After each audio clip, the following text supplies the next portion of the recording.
ভারী বৃষ্টি ও আকস্মিক বন্যার আশঙ্কায় সৌদি আরবে রেড অ্যালার্ট জারি করা হয়েছে। মরুর দেশ হিসেবে পরিচিত সৌদি আরবে বৃষ্টির জন্য এমন রেড অ্যালার্ট জারি কোনো স্বাভাবিক ঘটনা নয়।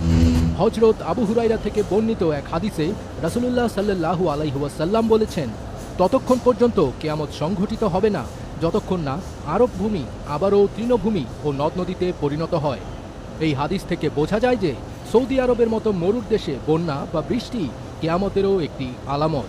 জাতীয় আবহাওয়া কেন্দ্র অনুসারে সৌদি আরবে বৃহস্পতিবার ভারী বৃষ্টির জন্য রেড অ্যালার্ট জারি করেছে। বেশ কয়েকটি অঞ্চলে বজ্রঝড়, আকস্মিক বন্যা, শিলাবৃষ্টি এবং তীব্র বাতাসের পূর্বাভাস দেওয়া হয়েছে এবং রাজ্যের কিছু অংশে তাপমাত্রা ৪৭ ডিগ্রি সেলসিয়াসে পৌঁছানোর সম্ভাবনা রয়েছে।